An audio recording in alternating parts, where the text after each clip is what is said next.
નમસ્કાર, હું છું કેતલ અને આપ જોઈ રહ્યા છો CB24। તુર્કીમાં સતત બીજા દિવસે શાળામાં ગોળીબારનો બનાવ સામે આવ્યો છે। બુધવારે એક મિડલ સ્કૂલમાં 13 વર્ષના વિદ્યાર્થીએ ગોળીબાર કર્યો હતો, જેમાં એક શિક્ષક સહિત 9 વિદ્યાર્થીઓના મોત થયા હતા, જ્યારે લગભગ 13 લોકો ઘાયલ થયા છે। ગવર્નર મુકર્રમ ઉલ્લુએરે જણાવ્યું હતું કે હુમલાખોર 8મા ધોરણનો વિદ્યાર્થી હતો। તે પોતાના બેગમાં 5 હથિયાર અને 7 મેગેઝિન લઈને શાળાએ પહોંચ્યો હતો। પ્રાથમિક માહિતી મુજબ આ હથિયારો તેના પૂર્વ પોલીસ અધિકારી પિતાના હોઈ શકે છે।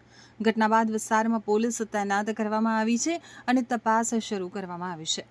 ગવર્નરના મતે હુમલાખોર શાળાની અંદર 2 વર્ગખંડોમાં ઘૂસ્યો, જ્યાં 5મા ધોરણના વિદ્યાર્થીઓ ભણી રહ્યા હતા। ત્યાં તેણે અંધાધૂંધ ફાયરિંગ કર્યું હતું। ઘાયલોમાંથી 4ની હાલત ગંભીર હોવાનું જણાવાયું છે। તેમની સર્જરી ચાલી રહી છે।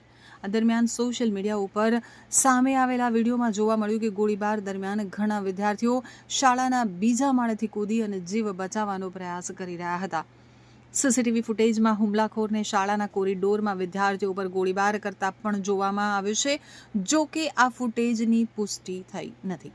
ઘટના બાદ ન્યાયમંત્રી આકિન ગોરલેકે જણાવ્યું કે આ મામલે તપાસ શરૂ કરી દેવામાં આવી છે। ગવર્નરે જણાવ્યું કે ઓપરેશન દરમિયાન આરોપીને શાળાની અંદર ઘેરી લેવામાં આવ્યો હતો।